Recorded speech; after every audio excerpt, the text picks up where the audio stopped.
for that time. That's the physics behind, for example, another reactions. question people The say reaction, the actual change in under mass. the ultimate question about During the father's course of 7 years, the Ethics and logic. book was put together.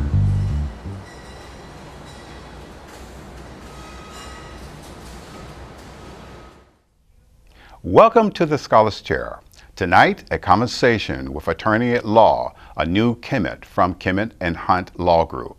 Along with him is Reverend Chris Deacon, pastor of the United Parish of Bowie. Tonight, at Focus, what is the relationship between faith and human dignity?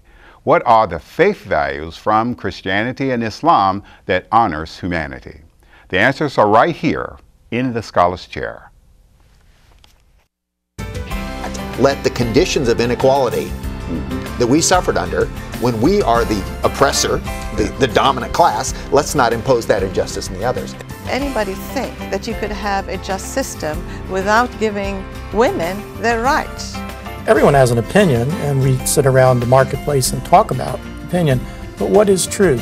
With the shareholder, their goal is similar to the business, to maximize profit. That belief becomes a context for a development of knowledge. Say physics is the DNA of technology because the rules for how you build new technology starts in physics. Because Quran challenges the people. It's not only the people of the book, it challenges Muslims. We say secular, they hear godless. Right. What was intended? Watch the Scholar's Chair every Monday night. And here is your host. Welcome to the Scholar's Chair, everybody. Listen, at the top, we're talking about faith and we're talking about religious commitment. What is the relationship between faith and human dignity? Chris? I think faith and human dignity are very closely intertwined. I think that no matter what your faith is, that is where most people draw their dignity from. And Anu? Yeah, I would have to echo what Chris is saying, that human dignity, as it relates to faith, also very closely connected to responsibility, meaning that as human beings, we've been dignified, our belief in our faith, and as a consequence, we have certain responsibilities to humanity. Interesting. So tell us, as you identify those values, those faith values, from your own tradition, how do those values honor humanity? I believe that to have dignity, our faith gives us dignity in two ways. It gives us an identity, a sense of self-worth, and it gives us a purpose. Coming from the Christian background, you know, if you go to the book of Genesis, it says that God created humanity in God's image. God created them male and female in God's image. God created us special among all creation. You know, if you think about God, who created the universe, created everything we see and we don't see, that is beyond time, and created us special, that, if nothing else, gives us a sense of awe, a sense of self-worth. It tells us that we are special, we are created in love. Continuing that into the Christian Testament, you know, one of the most famous scriptures, John 3:16, says, "For God so loved the world that God sent his only begotten Son." That God's love for humanity was so immense that God sent Christ to be with us, to be one of us. Interesting. Tell me about the idea of merit.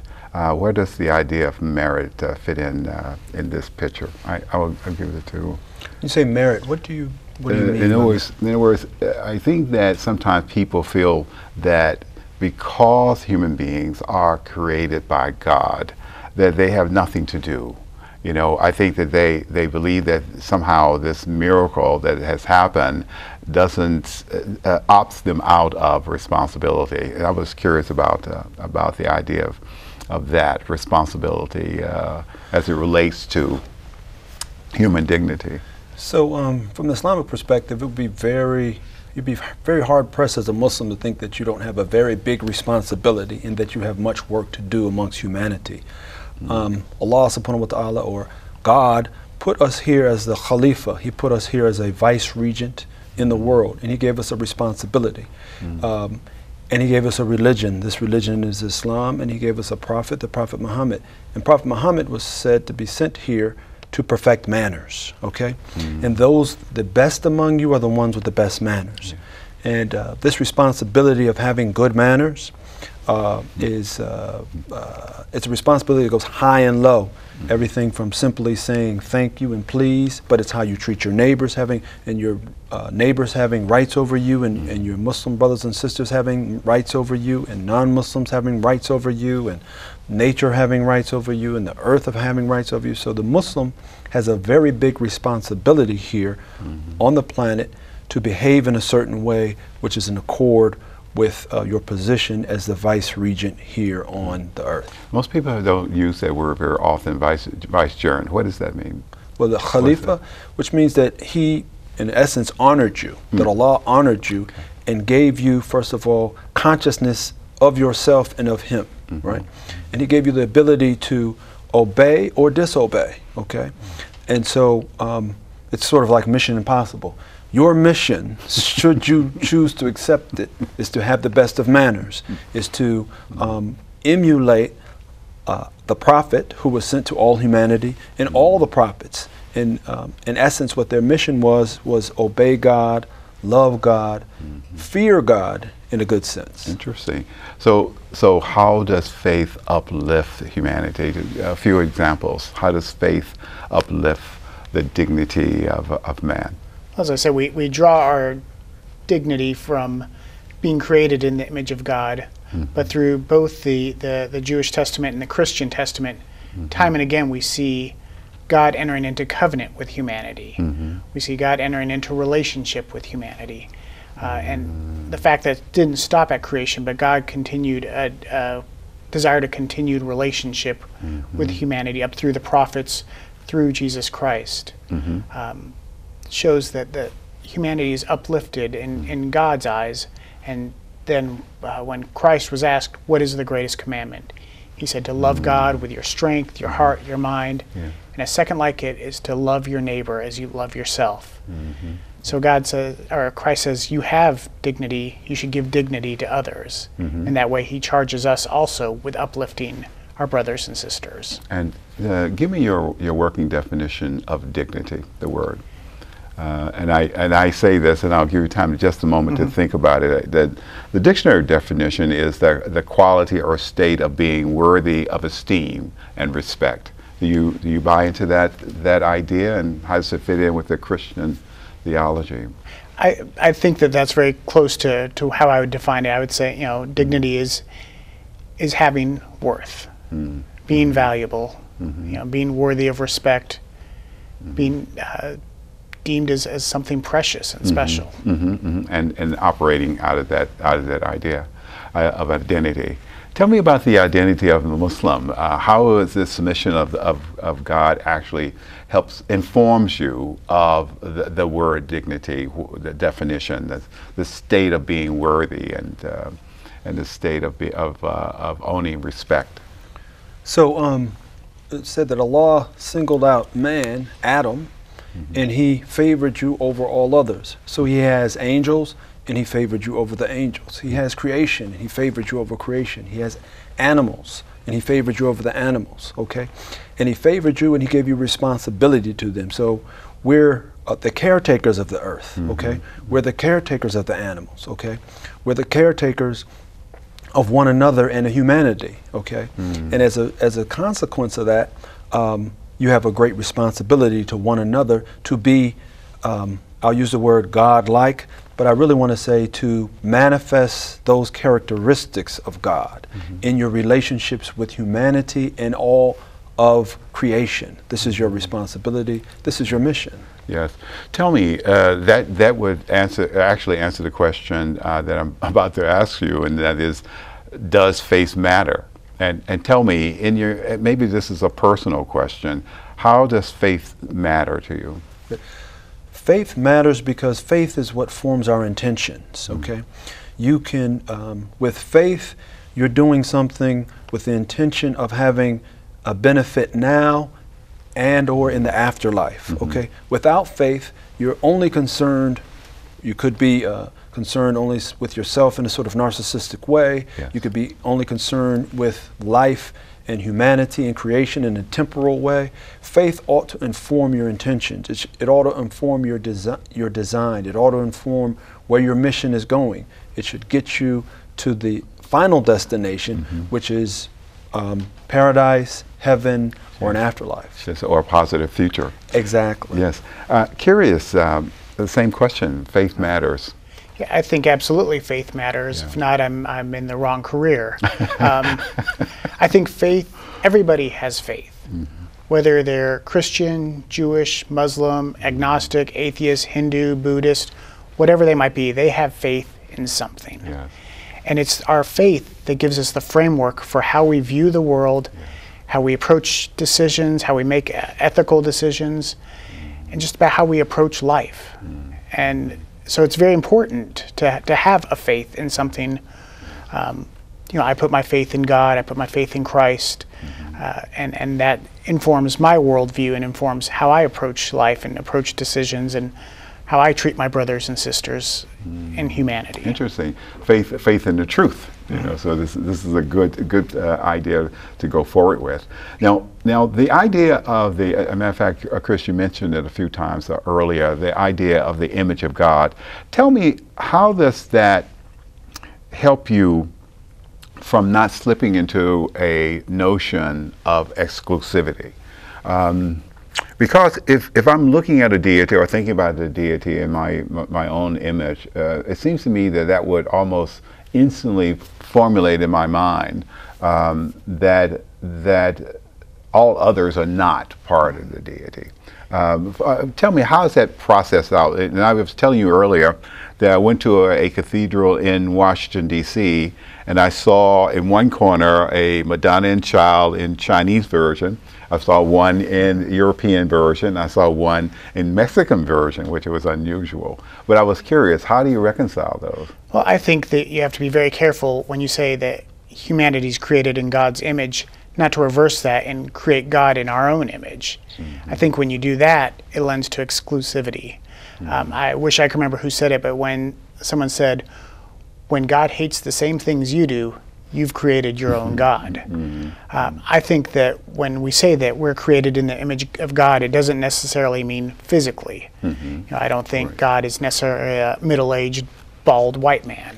I think one of the ways we're created in the image of God is, as a Christian, I believe in the triune God. I believe in, you know, God the Creator, Christ the Redeemer, and the Holy Spirit the Sustainer, the Godhead, the three in one. So God is in community with God's self. And as such, we're called to be in community. So I would argue that argues against exclusivity, but calls us to be in community with one another, just as the three persons of the Trinity are in community. Interesting. Interesting idea, and I appreciate the explanation, and I think people can benefit from at least hearing an explanation of it. Tell me about the image of God idea from the Islamic tradition. Or is it an idea at all? It is an idea from the perspective of, you say, for example, the 90 names of Allah, 99 names of Allah, meaning that Allah has all these different characteristics, and He reveals at least these 99 characteristics. And He reveals Himself through these characteristics to direct and to guide you.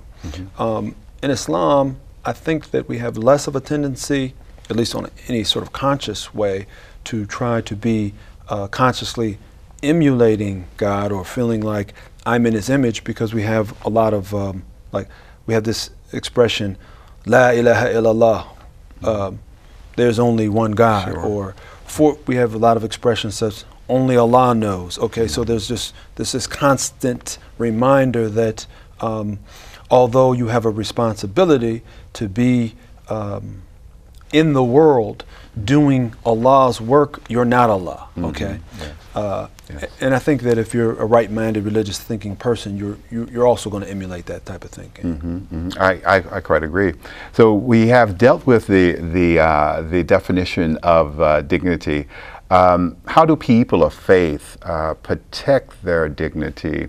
You know, because we have an onslaught of different values that are not Christian, not Muslim. So what can people do in general to protect their human worth? Chris, what do you think? I think by drawing our human worth on what God has given us, I think the main thing is to maintain our faith, to continue in relationship with God, to read the scriptures, to pray, to have community with one another, to focus on the gifts that we've been given by God and that God has given us a calling.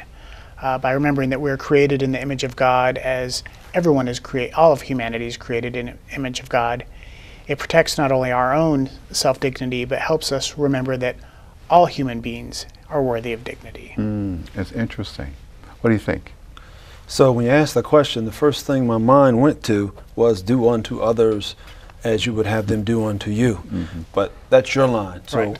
The next one that came to mind was if you killed one person, it's as if you killed all humanity. And I think ultimately it's the notion of service. You protect the notion of dignity for yourself and for others by doing for others, by putting others first. And this is ultimately a faith statement, because it's saying that I'm going to do the most for myself by doing for someone else, okay? And I think that's how we protect dignity. It's that when we get caught up in being only concerned with ourselves and what's best for only ourselves, even, we see like the whole thing with the climate change, we have to be caretakers of this earth for now and in the future. If we're only concerned with ourselves now, it's going to be a catastrophe for others later. So I think the notion of service is one that is sort of fundamental to that idea. Does the protection of one's dignity get to the point of violence? What do you think? So in protecting your own dignity, should you turn to violence, is Right. what you're asking. That's one of those questions that Martin Luther Right. King would love.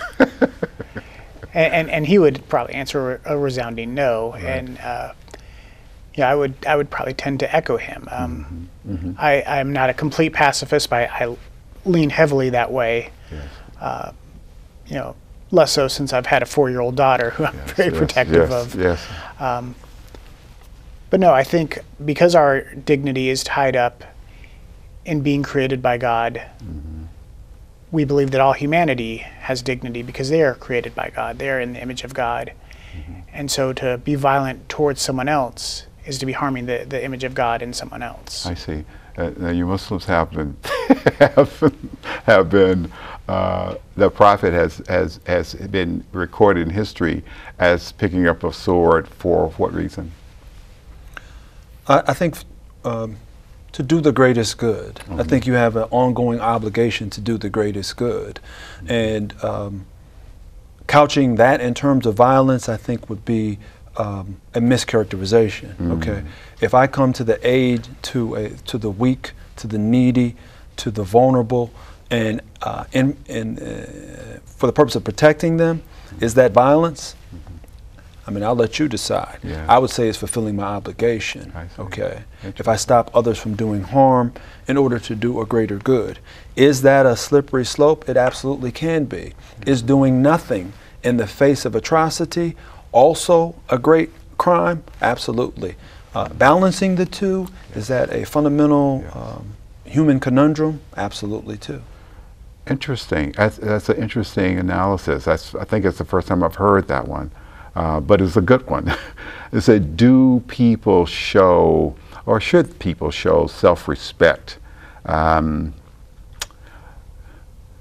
to others? And how do you do that without falling into an extreme admiration, an extreme worship of the other? You want to extend respect to other people, but you don't want to worship them. How does that work for a Christian person?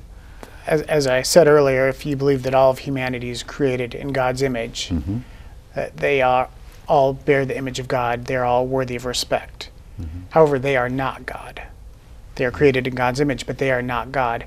It is God that we worship, God that is our creator. It's God that we worship. So we need to separate those two and be very careful not to confuse the image of God with God. Yes.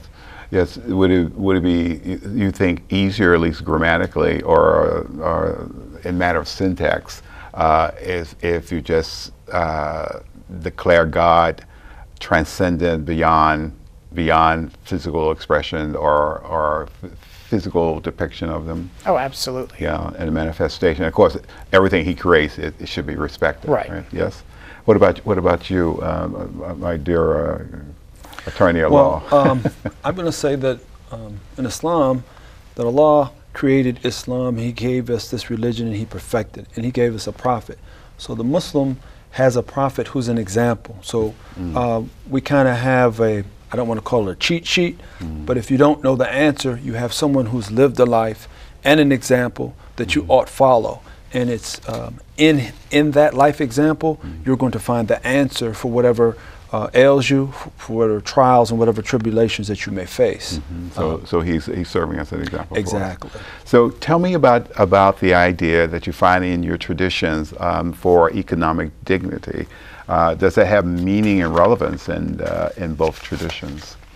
Economic dignity, is that part of the theology of Christ?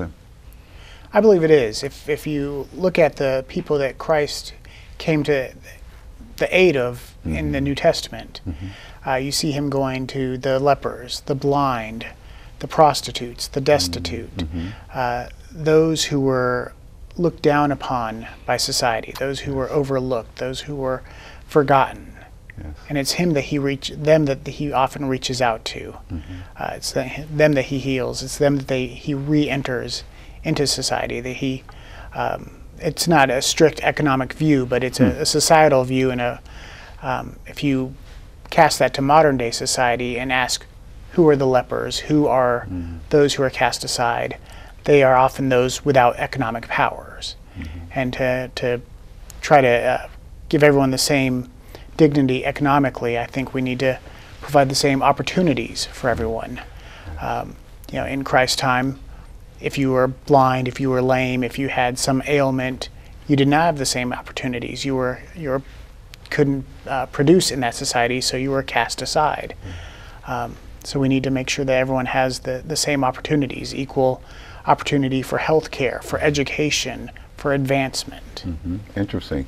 And we have a long way to go on that one as well. We have a long struggle. And tell me, how do you reconcile the dichotomy of where we are and where we ought to be?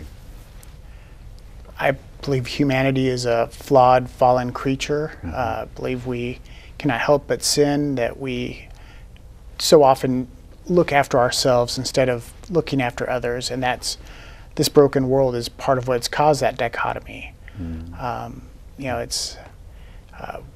We seek sanctification, but it's something we can never achieve. We seek to be Christ-like, knowing we'll never get there. But that doesn't mean we don't stop trying. Just keep working at it. The work will not be complete, but that doesn't excuse us from doing the work. The struggle. Economic justice, how do Muslims express that? Yes, absolutely. In the context of Islam, Islam makes specific prohibitions, demands, and directions on the economic system. It is not a passive bystander. It is active in the system, directing and controlling it if it's a well-functioning Muslim society. We have concepts such as zakah, which is a mandatory charity. You have concepts such as sadaqah, which is voluntary giving. And more importantly, you have concepts such as prohibition against usury. Okay, saying that economic injustice is in fact religious injustice, that it's a violation of faith, that it is a great sin, and because you have a great responsibility to do for those who don't have what you have, and that we have an economic system in Islam, and if it's being practiced, it ought to bring about it ought to minimize the aspect of human frailty. Christians so often get hung up on sex and personal piety, and Christ spoke more often than any other subject about money and about using it correctly and using it to help others. Yes, and he also put forth charity as well. You're absolutely dead on. I was very curious how this society almost operates in almost completely asymmetrical to the values of both traditions. I have no idea how we got there from from the thousands of years or so, or 2,000 years or so of teaching Christ and Muhammad's message to humanity. But tell me, in your view, has greed taken over, and we have lost these values to actually give humanity dignity? Have we lost the battle, Chris? I don't think we've lost the battle. I think that the other side is more powerful than we'd like to admit. That greed and, the American dream is that you could pull yourself up by your bootstraps. If you work hard enough, you can make something of yourself. And that includes having nice cars, having a nice home, having a good retirement account, being able to leave something for your children, being able to provide for your children whatever they might have. And so it's all that's accumulating wealth for yourself. And it's something that I fall into. I became a homeowner for the first time 3 years ago, and I take a lot of pride in that. And so it's, in some ways, not that being a homeowner is counter to Christianity, but the wealth and the money that I put into that, that could be putting into other charities. So it's, it's the battle between human nature and, the and those perfect image values. of, right, exactly. Yes, I quite agree. They are perfect, aren't they? And we're still struggling to put them on the ground, so to speak. Absolutely. Yeah. Have we lost the battle? Yeah. I'm not a quitter, so you couldn't give me to agree that I've lost any battle. I will say that we can make the mistake of living in the womb of the tomb of the past or the womb of the future. Okay. Yeah. The only thing that's real is now, and what I mean by that is that whatever battle there is for this time, this is our battle. Okay. It may seem greater or lesser than another time, but it's the only battle before you. And that being the case, we're in the fortunate position of having lots of work to do. We won't run out of work to do. We see lots of wrongdoing, lots of things that need to be corrected, and this ought to remind us of our values, of the responsibility we have, and the dignity of others. Okay.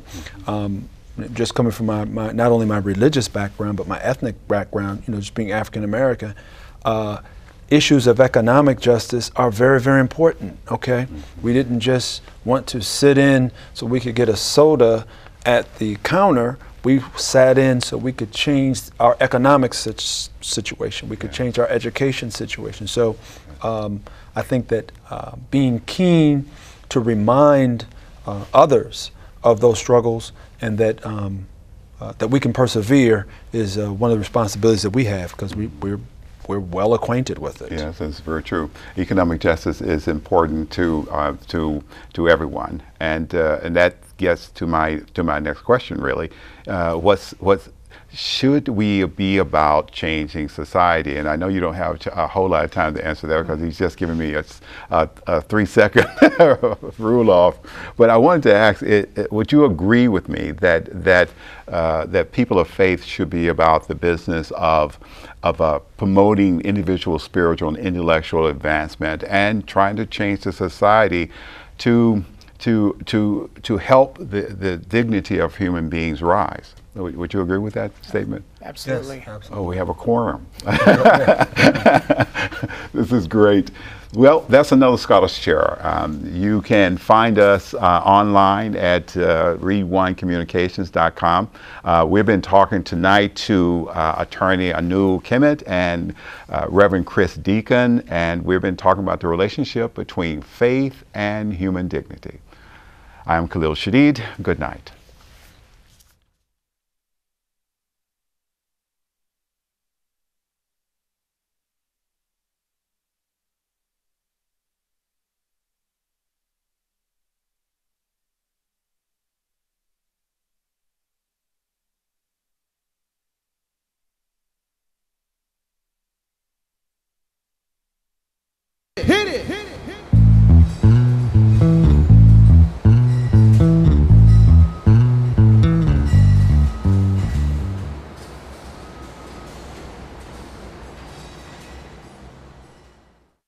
amazing.